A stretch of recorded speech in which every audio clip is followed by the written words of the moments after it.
我哋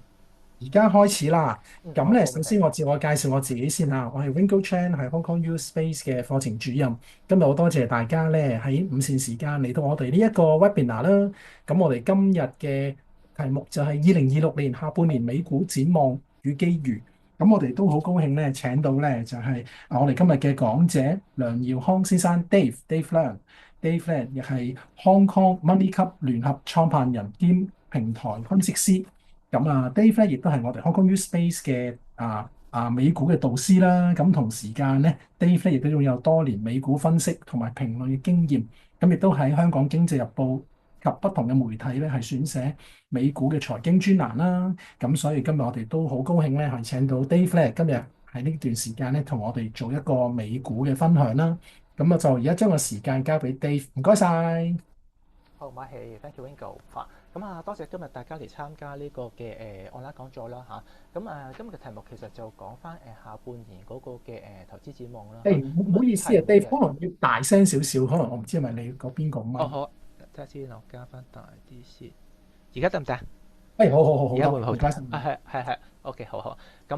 講咗其實聚焦會係幾點啦？咁其實而家都好多人會關注，其實而家嗰個 AI agent 嘅大趨勢啦嚇。其實都係一個 AI 嘅一個投資機會延續嚟嘅。咁美股嘅牛市其實係咪能夠繼續咧？咁另外嗰個其實而家各個美股唔同嘅板塊輪動，其實而家情況係點咧嚇？咁同埋有啲都地緣緊張嘅局勢，其實點樣分析咧嚇？咁而家其實大環境啦，其實圍繞住幾點啦嚇，咁中東局勢其實都係繼續反反覆覆油價都係上上落落咁樣樣咯嚇，咁其實呢點嚟講，其實都要繼續去關心嘅，咁但係咧點解其實大家會比較需要關心咧？其實最主要咧，其實係因為嗰個油價嘅升跌咧，其實係會影響得到嗰個嘅通脹嘅情況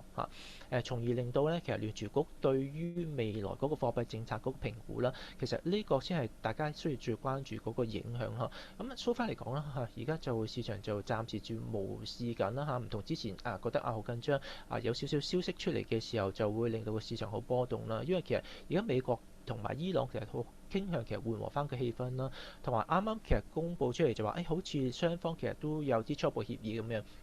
所以市場近期嗰個氣氛係相對上係樂觀咗嚇，咁但係無可否認嘅喎，而家其實樓價嗰個油價依然係處於一個相對上高嘅位置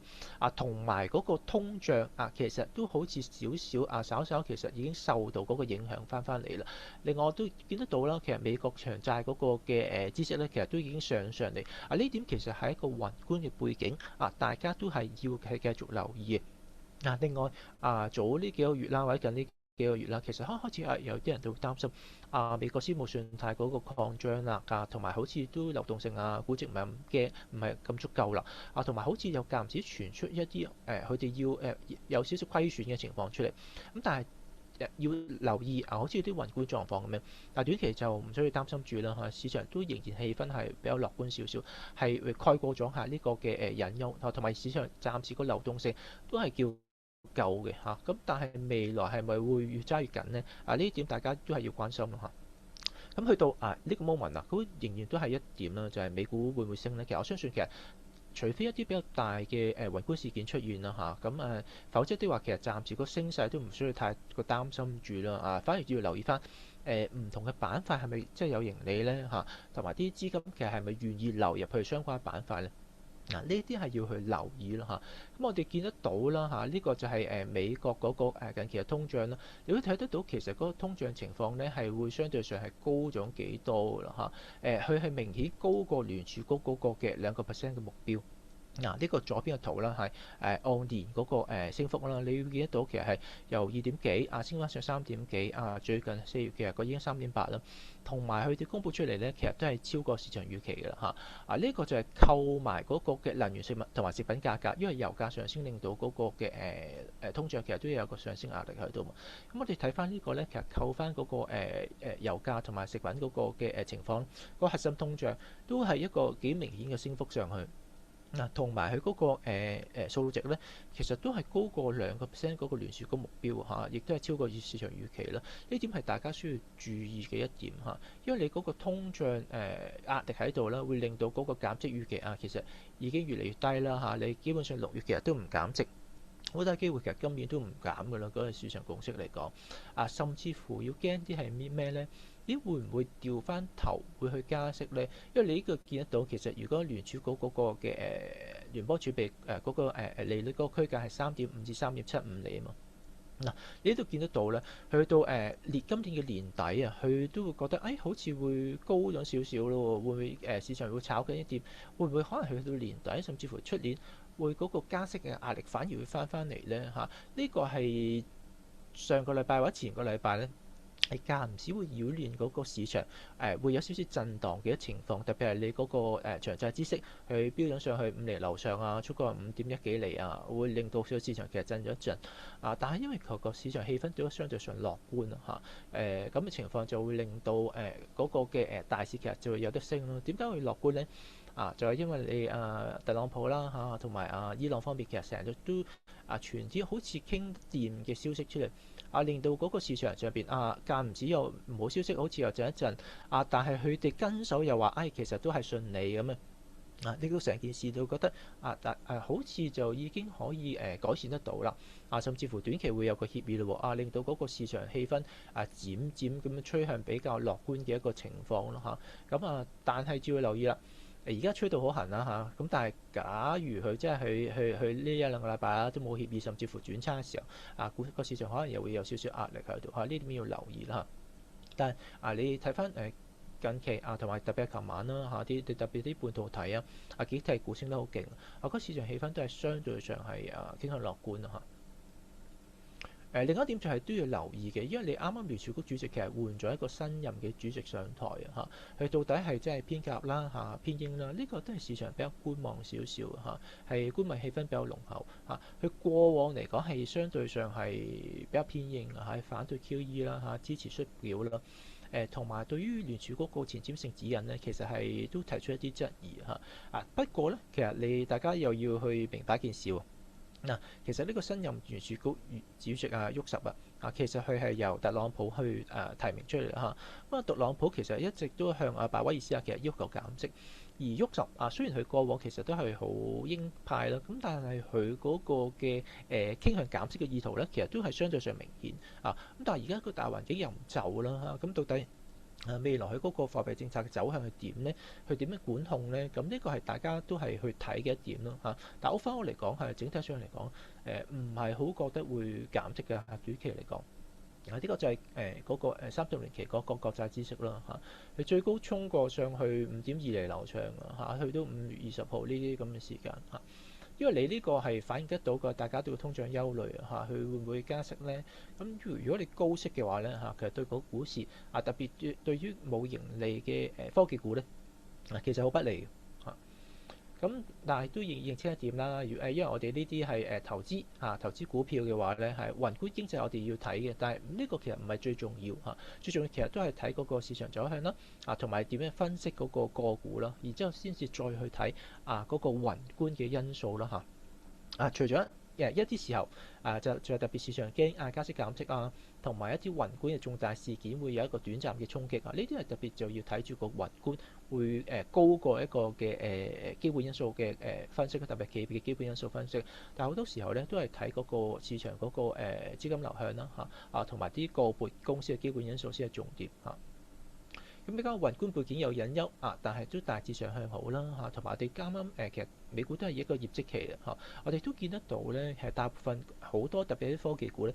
業績都係強嘅增長強勁嘅。就算係大嗰啲嘅雲端嘅科技龍頭譬如話係Alphabet 啦微軟啦 Amazon 啦，其實佢哋對業績都係好嘅咁好過市場預期但係個別唔升係因為其實佢哋個資本支出係繼續去大增嘅啫。唔係因為佢哋個業績做得唔好呢點係要大家去留意。咁因為嗰個宏觀嘅環境其實又唔係做得差咁啲企業盈利其實又做得強咁所以而家都支撐住美股其實都係繼續破頂啦今日美股係亦都係繼續一個好好嘅一個唔錯嘅表現同埋都要另外留意一點就係而家有啲超大型嘅 IPO 進行緊嘅譬如話 SpaceX 啦即係做火箭，其實上個禮拜又升空上去啦亦都係有啲 Starlink 等等呢啲等陣都會講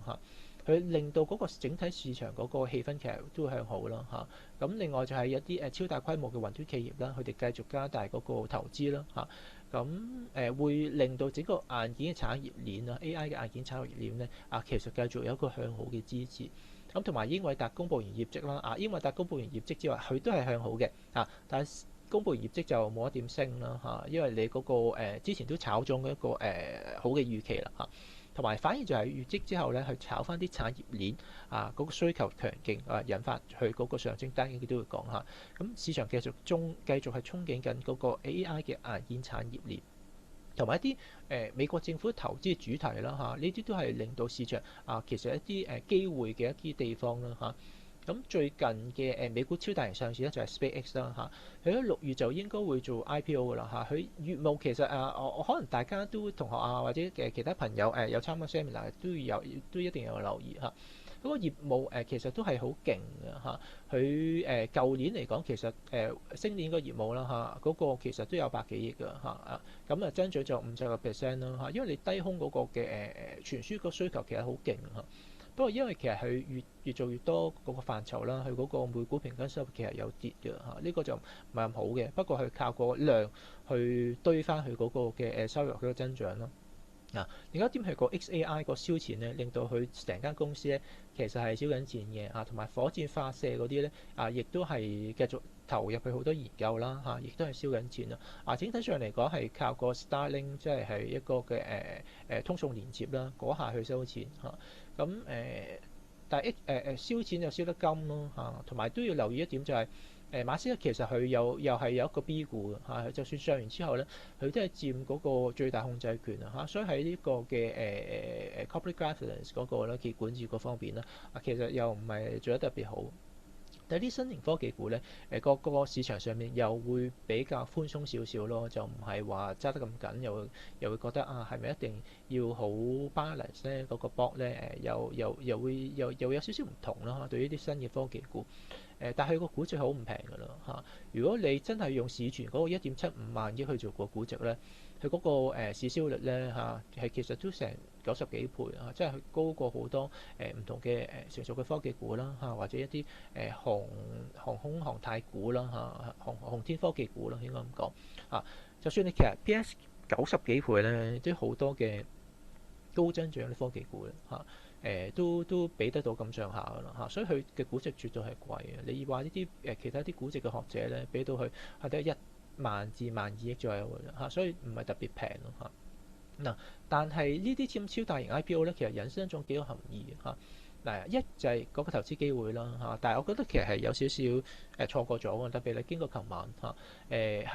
你要留意下其他噶啦咁其實其他投資機會一啲咁嘅投資機會係啲咩？你可以用啲相關嘅投落去，譬如話啲 SpaceX 嘅一啲揸住嘅 ETF 啦，譬如XOVR 啦，呢啲佢佔嗰個倉位其實23%啦DXYZ 佢佔嗰個 NA 其實成51%。但係已經開始反映緊嗰個 IPO 預期同埋嗰個日價呢點係大家要留意。即係再追落去就冇咩太大嗰個水位㗎啦，好大機會咁但係唔係一定冇，因為而家市場氣氛相對上樂觀咁另外一點反而係大家需要注意咧，就係市場上面其實抽走緊啲資金你除咗 SpaceX 之外啦Anthropic 啦 OpenAI 啦，其實嚟緊好大機會其實係Anthropic 應該可能今年或者 OpenAI 可能都係今年年底佢哋如火如荼啦。基本上大部分大家都想越早上越好因為你越遲上咧集錢嘅速度應該就越難因為個 market 其實係嗰個錢其實係越嚟越緊張咁你 Anthropic 咧其實近期嚟講其實都再融咗300億美金啱啱融嘅啫咁融咗其實未正式公佈，但係市場傳應該其實已經成功咗咁另外就係因為呢啲咁嘅超大型 IPO 特別係有啲機構參與嘅情況之下咧其實個市場上面其實都係繼續傾向唱好嘅市場所以令到even 喺嗰個嘅美股係一個高位啦係估值其實都已經係歷史高位啦，無論你用咩尺去衡量都好啦咁都係歷史高位啦。咁但係大家都繼續向好嘅一點就係因為你嗰個嘅盈利向好所以其實令到如果你真係拉近少少近到去近5年嘅平均其實又好似平翻少少，但係絕對如果你對比 historical 或者你嗰個絕對值其實都唔係特別平啦無論你用 PE 或者係嗰個經調整嗰個PE去睇都好咁但係因為你好多大嘅投行佢都有份做啊呢幾隻，無論係直接做又好，或者間接做又好，點樣都受惠到嘅。因為你呢幾隻講緊都係幾萬億美金嚇，好大，所以佢哋點樣都會做埋呢幾隻先至睇下會轉向嚇。另外就相對上樂觀啦，你對整個 AI 嘅產業鏈，琴日就美國幾係著升好多嚇。其實因為其實亦都係有啲大行出嚟調高美光嗰個目標價嚇，所以令到嗰個嘅記憶體個價格衝上。嗱，個機會其實而家繼續係點咧？你繼續係揾翻啲 AI 嘅硬件股啦嚇，佢都係喺入邊好多唔同嘅相關產業鏈板塊係流動嚇。佢點樣揾咧？其實大家可以睇翻黃仁勳咧有個五層大高論嚇，你喺呢五層入邊嚇，喺呢五層入邊聚焦就得㗎啦。佢係點咧？第一層就係啲能源啦嚇。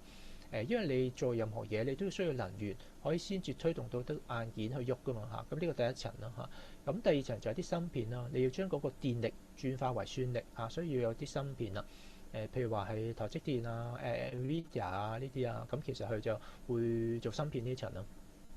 跟住第三層就有啲基建設施啦嚇。其實芯片呢啲咧都有啲空間嘅呢種，但係冇啲基建設施咁高嚇，因為啲錢再湧落去啲相對上嗰個市值細啲同埋你會覺得嗰個增長會大啲嘅一啲企業啦。咁但係有一點就係佢哋風險係數其實相對上高啲嚇，因為呢一類嗰個盈利好多其實盈利其實都係微薄啦嚇。而家就市場憧憬緊得到佢哋嗰個未來盈利應該係會有一個好大嘅上升先至會資產得到佢哋相對上較高嘅估值嚇。咁點解佢哋盈利可以咁高咧嚇？因為你可以咁諗啊，你嗰個譬如話你嗰個成個數據中心係可能你投資100蚊今年就投資120蚊咁，但係你落到去嗰啲 AI 基建嗰啲設施入邊咧，佢可能你買多少少落去咧，佢哋嗰個因為你要多啲硬件去 support 佢嗰個嘅運算速度啊嘛嚇，佢投多啲落去咧，可能佢已經係增加咗1倍或者係幾倍咁樣所以大家就睇緊啲基建硬件方面咧，會唔會有一個更大嘅一個爆發力喺度啦？呢個嘅市場上面睇緊嚇。其中一個就係啲數據中心啦嚇，好似 NBIS 呢啲啦，係跟住就佢嗰個業績出嚟做得好啦嚇，同埋股價走勢又做得好啦嚇。但係睇得越嚟越細嚇，呢點大家係要留意。跟住第四層就係啲模型啦嚇，你要有一個AI 嗰個能力啦，一個嘅載體啦叫做但係相對上咧，其實呢個機會唔係咁多嘅，暫時嚟講比較明顯真係得嘅公司咧，其實我覺得 Alphabet 啦以前嘅話其實 Meta 都幾強嚇，佢之前個 model Llama 咧，咁但係而家就好似就弱咗少少啦嚇，你特別係呢半年咧，好似冇乜聲氣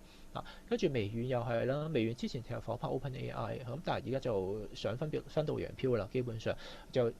投錢落去自然自己大模型嚇但係就唔係有啲咩突出嘅情況咯嚇。所以如果你真係搏嗰個載體嘅話咧，Alphabet 其實比較係穩健少少啦，同埋佢又自己做啲硬體做 TPU 即係類似GPU 嗰啲咧愛嚟做一個嘅運算嘅一個芯片咁係會比較相對上穩健少少咯嚇。咁跟住去到第五層嘅應用啦應用就係你真係用唔同嘅嘢去落地啦呢一點又係好蝦人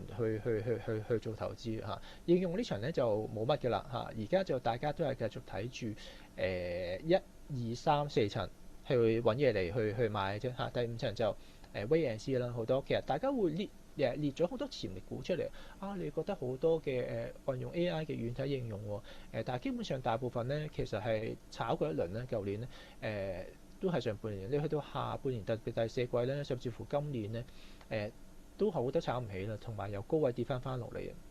算啦 Palantir 又好啦呢啲叫做好 advanced，佢真係好有技術嘅但係都唔得，一來估值貴啦二來覺得好多AI 嘅大模型特別Anthropic 嘅 Cloud 啦同埋其他大模型咧，好多嘢都係取代得到特別係軟件股相關咧SAS 股咧，我覺得大家都係唔好掂住除咗啲網絡安全類嘅股係有啲錢其實願意買翻落去，佢哋係有力衝翻上去同埋一啲數據類處理為主，好似Datadog呢啲先至叫做有啲錢買翻落去啊，而家嗰個走勢亦都做得翻好啲啦嚇。反而就係你真係要人用嘅一啲嘅工具啊，譬如話 Adobe 啊呢啲啊，就唔好去睺啦嚇，或者係Salesforce 啊，即係 CRM 呢啲啊嚇，我覺得都係比較抱觀望嘅態度為之好啲嚇，因為升得翻上去嗰啲咧。其實佢唔牽涉到人嘅嚇，去用啊，即係唔係一個人坐喺部電腦去用嘅嘢嚟㗎啦，已經譬如話頭先講嘅 Datadog 呢啲咧，佢喺後邊監控住你嗰個電腦啊，有冇好多唔同嘅數據啊，然之後再用 AI 去分析，係去再出個 alert 啊，或者去後邊再用 AI 去自動修復。完全係唔同大家覺得係傳統類嘅 SaaS 股嚇，呢點大家要去留意同埋分得好清嚇。同埋未來係咪真係一定唔可以取替咧？呢個又係比較難講。同埋而家嗰個資金咧，好明顯就炒緊就係1、2、3、4層嚇，特別係1、2、3層啦，就第4層就都係渣渣地嘅，但係都係等啲大嘅超大型 IPO 上，然之後先睇下個估值啦，再去買唔買嘅一個情況咯嚇。咁你睇翻再睇翻你上個禮拜英偉達嘅業績咧，就好明顯嘅啊，因為大業績好，但係之後跌啊，但係兩個板塊其實跑咗出嚟嘅嚇，一個就係 PCB 啦，即係印刷電路板嘅板塊啦，另一個就係光通訊咯嚇。咁大家就會拆解啦嚇，點解咧？因為其實佢每年都會出新嘅架構嘅 NVIDIA，咁佢最新嘅架構咧 Vera Rubin 咧，其實就係今年嘅第三季就出貨㗎啦嚇。咁大家就覺得，喂，其實佢需要用多好多嘅唔同嘅背板啊，呢啲咁嘅印刷電路板嚇，所以就令到相關嗰個嘅股咧，其實抽得好勁啊嚇。你唔知大家有冇睇港股啦？今日其實你建滔啦啊一個嘅盛雲科技啦，其實你上個禮拜、今個禮拜咧，其實都係繼續升嚇。你美股嘅 TTMI 啦嚇，亦都係做PCB 相關嘅公司啦嚇，其實都係有一個好強嘅表現啊嚇。另外就 PL 啦嚇，亦都係啦，美股嗰度其實都係升得好勁啊，琴晚係啦。反而就係繼續炒啲產業鏈啊嚇，我哋再睇落去咯。頭先講過就係佢業績之後有兩個板塊，另外一個光通訊嚇，佢嗰個嘅業績你再細睇咧，其實佢拆咗落嚟咧，佢嗰個網絡收入咧。其實係增長最勁嘅嚇，去到200%㗎啦嚇。其實呢個網絡收入係指啲咩咧？就係、是、你唔同嘅 GPU 之間咧有一個互聯，跟住佢數據中心好多唔同嘅機架嘅，佢哋亦都要連埋一齊㗎嘛嚇。跟住再大啲好多唔同數據中心入邊嘅互聯咧嚇，呢啲係哋嗰個連接咧，其實係就係越嚟越大咯嚇。佢如果你真係越嚟越升級，佢需要嗰、那個傳輸嘅頻闊越嚟高嘅時候咧。佢就會嗰個嘅連接嗰需求其實就越嚟越高咧，帶動得到佢網絡嗰個嘅收購需求，其實就會越嚟越大。同埋呢個咧嗰個毛利率又相對上較高嘅，所以就推動得到 NVIDIA 嗰個收入同埋毛利咧，其實都係好高啊！而家 NVIDIA 嘅毛利咧，其實真係70幾個 percent 咧，其實對於傳統硬件股嚟講咧，其實就真係十分之高啊！因為傳統硬件股其實做唔到咁高嚇。同埋都公布咗啦嚇 NVIDIA 公布咗下一輪嗰個嘅一個嘅技術啦，其實都係會用嗰個光子嘅。而家咧其實係電加光嘅嚇，咁未來咧就更加會傾向用光啊，因為你電咧其實你用銅纜咧，嗰傳輸其實都係有一定個一個嘅上限喺度嚇，所以你光嗰個咧其實闊度更加大啊。佢公布咗技術咧，未來佢一定會更加用嗰個自己個光技術咧，去令到嗰個頻寬更加大。如果你唔係 support 得到咧，你嗰個 GPU 再勁，你嗰個 CPU 再勁咧，其實都冇用啊嚇，因為你都傳唔到，就算你運算得好強都好啦嚇。所以佢自己 NVIDIA 本身啦，見到呢個需求好勁啦，佢亦都投咗落去相關幾家做呢個光通訊嘅一個企業嘅。譬如呢個 Lumentum 啦、Coherent 啦、康寧呢啲啦嚇，都係佢有投落去咯嚇，所以你見得到其實佢公布完業績出嚟咧，呢啲咁嘅光通訊企業其實嗰個表現其實都做得好強嚇，係呢幾日就回少少咯嚇。咁但係其他硬件股係啲芯片股啊，琴日記憶體相關股啊就做得好強啊。另外一點都帶出嚟嘅就係好 niche 啦，有啲投資機會啊，大家覺得唔知點揀，同埋可能揀一兩隻比較係高風險就驚啦。咁啊可以用啲 ETF 去做一個分散嘅，譬如話係呢隻專門投資光通訊嘅 EUV 啦，都好新嘅啫，係佢都係5月先成立嘅啫，主要投資係光通訊相關嘅一啲半導體啦，都係追求資本增值啦嚇。比較係一個嘅行業同埋一個主題 focus 嘅一啲公司啦嚇。你投呢啲 ETF 咧，你睇下佢嗰個主要持倉啦嚇。兩樣嘅，一個就係避免去揀啲好 niche 嘅，你未必識揀，咁就揾啲 ETF 分散啲。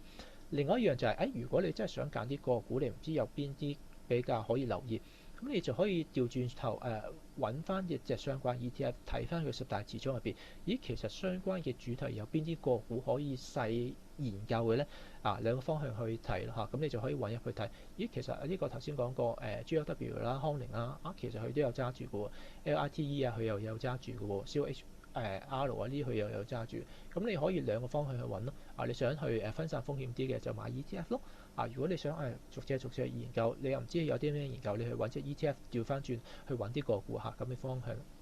跟住又彈出一個啦。咁太空經濟近期又做得好強啦。琴日就升得好勁嘅，亦都係嘭嘭聲嘅。呢個咩 ETF 咁就 NASA 啦，就升得好強啦嚇。呢個就真係專做太空經濟股嘅嚇。有其他嘅 ETF 咧，好多都係涉足埋啲軍備落去嘅，咁又唔係咁純正嘅。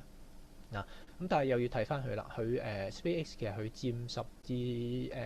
12%啦嚇，佢都係呢個基本上都反映晒㗎啦。相信再 Upside 其實就未必好高，但係比較分散少少，佢有埋其他航天科技股咧。琴日就真係爆到七彩咁其實呢隻亦都係喺埋度啦，即係 PL 咁就可以比較 niche 少少咯嚇，咁樣去揀。